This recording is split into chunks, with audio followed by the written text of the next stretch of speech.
Ассаламу алейкум қазақ елі. Доспалардың байлап отырған бұқасы бар екен. Соған ибермек деген қышыманың өкілін салғалы жатырмыз. 50 тір салмағы 50 килограммға 1 милли. Мына бұқаны көрсетіңіз. Осыдан бастаймыз. Мына бұқа мөлшері 400 килограмм тір салмағы бар. Мен бұға қазір 8 милли тартып аламын енді. Былай қарай өтемін.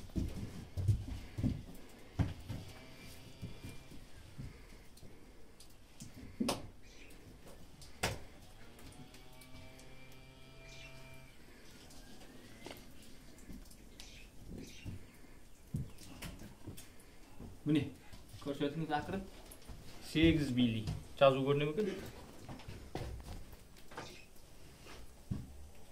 8 милли. Бисмилла деп артына барамызда. Бұлар енді жатыр қауы мүмкін, теуі мүмкін. Арнайы сондай киім киіп келдік. Мына ұратын жерді алдым етші. Ине чанчитін жерді бүйтіп нетіп оламыз. Осылай. Соны аздан кейін ойнақтай ма, тойнақтай ма. Бисмилла деп ұрып жүреміз. Міне. Ұрып болдық. Шып жүр екен.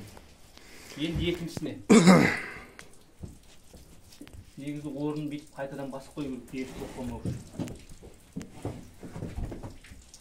Әулек, әнемне мынауыңыз е? Парадосы. Ине сынды біреу. Жаңағы ине біреу бар.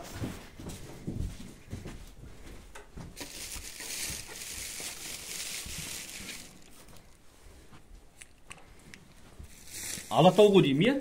Парадосы. Кім біледі? Екіншісі сәл кішірек екен. Бұған 6 милли болады. Бұған 6 милли соры боламыз.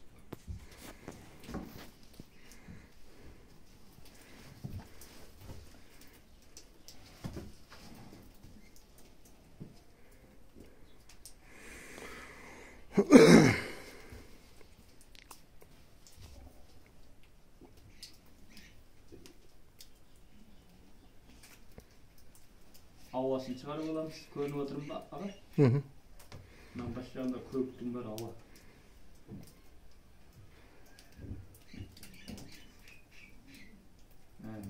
Топчық болып. Ол тасау болу керек өзінше. Бұлар енді менің бұқаларым секілді сыланып таралмайды ғой. Менікі жуас. Үйде тұрғанда арқа басын айтып-айтып сылап тұрам. Бисмилла.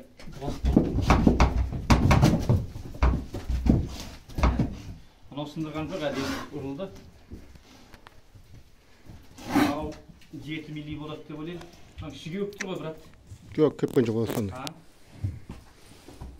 Жаш соны өтеу ма? Бұған 7 милли болады деп ойлаймын.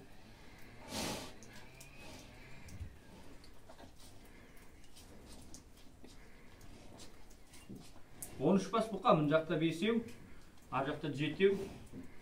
Қалғандарына солай-солай ұрамыз. Аман сау болыңыздар қазақ елі.